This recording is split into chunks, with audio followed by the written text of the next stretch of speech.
Magandang araw sa inyong lahat, sa mga tagapagsubaybay sa weekend ito. Samahan niyo ako at ikikwento ko sa inyo kung ano nga ba ang mga kababalghang kwento sa aming lugar sa probinsya ng Negros. Ang kwentong ibabahagi ko sa inyo ay ang personal na karanasan ng aking tito, si Tito Diego. At nung mga panahon yun, siya lamang ay 13 taong gulang. Lagi niyang kasama si Mang Tonyo at lagi silang sanggang dikit. Halos hindi mo mapaghihiwalay ang dalawang ito. Oh, Diego, bilisan mo na at baka maunahan pa tayo. Huwag kang pabagal-bagal, Diego. Bilisan mo. Opo, Lolo. Pasabay na po. Iniwan ko lang ho kasi yung burn ni pinapadala ninyo. Oh, sige, tara na. Bilisan nga. Huwag kang pabagal-bagal. May hinahabol tayo, di ba? Oho, eto na po. Sige, tara na po, Lo. Tuwing gabi ay lumalabas sila upang pumunta sa bukuhan at mag-ani. Noong una pa nga ay natatakot pa si Tito Diego dahil sabi niya nga raw ay madilim at matarik ang mga daan na doon. Pero kalaunan ay nakasanayan niya na ito dahilan ng pagsama-sama niya kay Mang Tonyo. Diego. Diego. Hoy, Diego. Lo, ano po yun, Lo? Ikaw na muna rito at kukunin ko muna yung sako dun sa itaas. Sige po, Lo. Ako na po dito. Biyusin mo yan na at pagpatong-patungin mo na rin. Maaga pa tayo bukas para may benta natin yan sa bayan.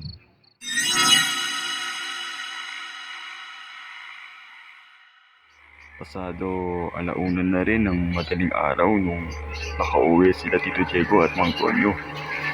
Saktong pag-uwi nilang dalawa ay agad nang natulog si Tito Diego noon, habang si Mang Tonyo naman ay hinahanda pa yung mga gagamitin nila para sa araw ng bukas.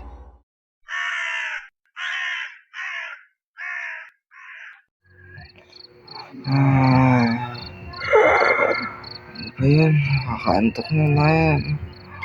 Ay, nako. 12 pa lang ng madaling araw ay nagising sa kanyang kinahigaan. Pumunta siya sa kanilang maliit na kusina at uminom ng tubig. Habang siya ay umiinom ay may narinig siyang isang kaliskos sa kanilang bubong na parang kaliskos ng isang pusa o kung anumang hayop. Pinaliwala niya na lamang yun at bumalik siya sa pagkakatulog. Isinawalang bahala niya na lamang ang kanyang mga narinig. Ilang oras ang nakalipas bago mag alas 4 ng umaga ay may narinig na naman isang kaliskos sa kanilang bubong. Ngunit inisip niya isa lamang itong pusa. Habang siya'y papatayo, Hoy! Anong ginagawa mo dyan? Kay aga-aga pa Matulog ka na muna. Huwag naman ho kayo manggulit ng ganyan, Lo. Ano ba naman sing ginagawa mo dyan Matulog ka na nga. Ano ba yun? Lo, para kasing may pusa sa bubong. Ay, Diyos mio. Ay, nako. Hayaan mo na lang. Pusa.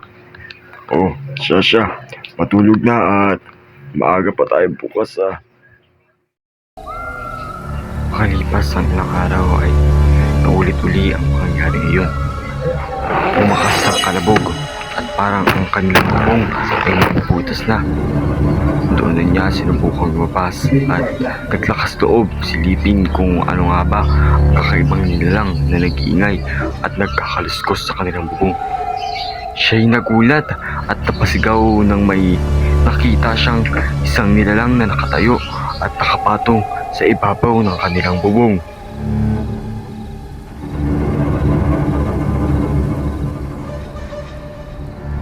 Nung mga araw na iyon ay kasalukuyang buntis ang kanyang mama sa kanilang bunsong kapatid na si Tito Jeff. Tila ba'y nagulat at natakot si Kuya Diego ng mga oras na yun. Kaya naman kinising niya si Mang Tonyo. Agad namang tumayo si Mang Tonyo sa pagkakagising at kinuha ang kanyang itak na ginagamit sa pagbiyak ng buko. Paglabas ni Mang Tonyo ay agad niyang binato yun, kaso nga lang ay hindi niya naabutan ang kakaibang nilalang na nakapatong sa kanilang bubong. Sadyang mabilis ito, mapahasik at hindi na nila namalayan ang susunod pang nangyari.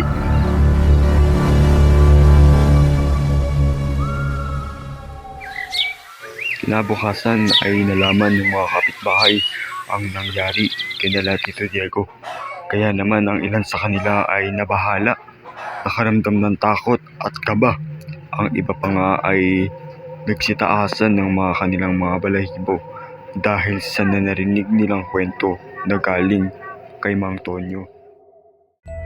Ang elemento o ang aswang na pinag-uusapan dito ay ang tiktik. Ang tiktik ay madalas lumalabas tuwing gabi at umaakyat sa mga bubungan ng mga tao kung saan ay merong naninirahang buntis. Sila ay madalas umaatake kapag gabi at tahimik ang kapaligiran. Humahanap lamang sila ng tamang tiyempo kung paano nila aatakihin ang kanilang biktima.